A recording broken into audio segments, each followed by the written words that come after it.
Real cool dude.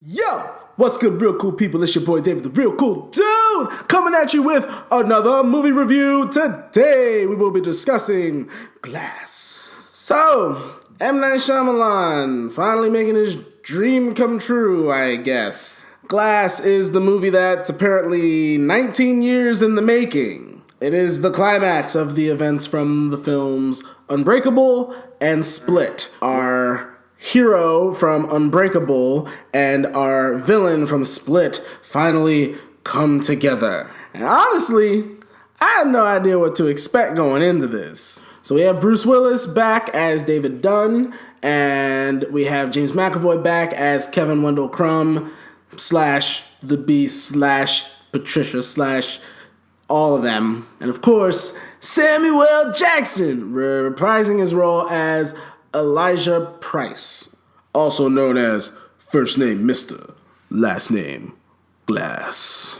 Now, out the gate, this movie was dope. It was pretty much what I wanted to see. Again, I didn't really know what to expect going in, but I kind of put together in my brain what I was looking for, and that is David Dunn on the hunt, fully aware and using his powers and trying to hunt down this mysterious horde, as Kevin has now been dubbed.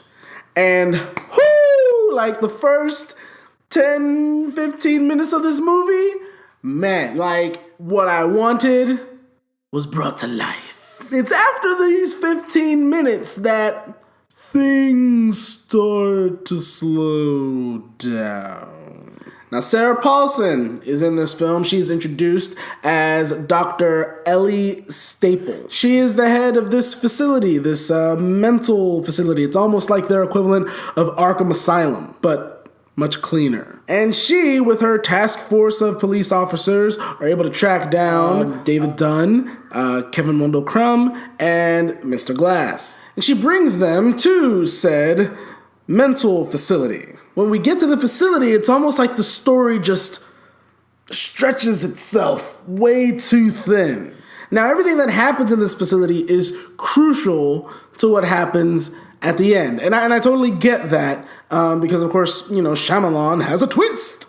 But I was not really intrigued by a lot of what was going on because there was nothing really new introduced with our main three characters. It's very, very drawn out, again, for a reason, but I feel like they still could have had some elements in there to keep it much more exciting and keep you much more invested in what's going on. It was one of those weird things where things were happening, but nothing excited me, so I was there with much anticipation, like, okay, all right, let's go. Let's bring it back. Let's get in. Let's go.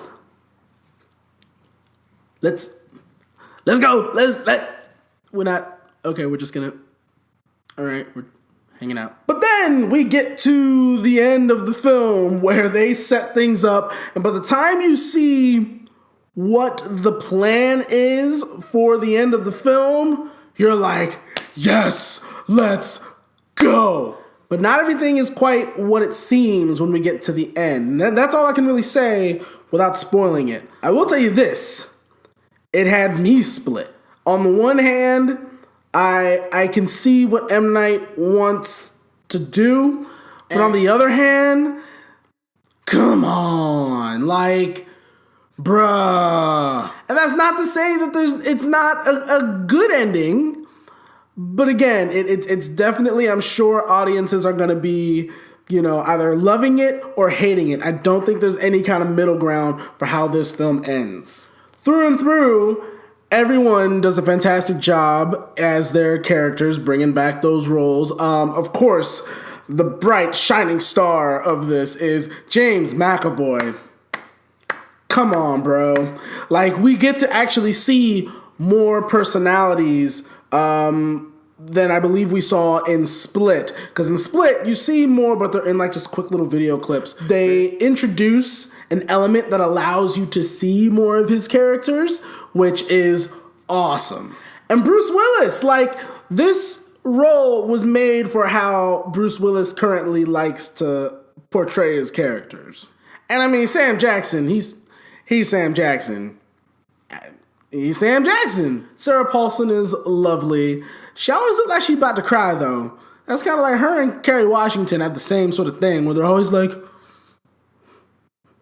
I want to meet Patricia. Overall, Glass is decent. I mean, like, look, I enjoyed it. I'm sure you will enjoy it as well, especially if you do really like Unbreakable and Split. I will say go in this with a blank slate. Don't try to conjure up what you think should happen or will happen. Don't go in there with like your fan theories or anything. Just go along for the ride that Shyamalan takes you on, and I think you will enjoy the full conclusion of all that transpires. And that's my time, people. Hopefully you guys liked the review. If you did, hook your boy up with that likety-like. And if you like all the chocolatey goodness, be sure to hit that subscribe button. You can find me on social media, Facebook, Instagram, Twitter, at Real Cool Dude, REEL Cool Dude. Y'all know the deal. All right, another one down. Appreciate y'all real cool people for going down this review journey with me. You guys are wonderful. As always, it's your boy David, the Real Cool Dude. Keep it real. Hollywood lights, out here living the dream. I'm the chocolate man who loves silver screens. Giving movie reviews is the thing I do, cause I'm the Real cool dude.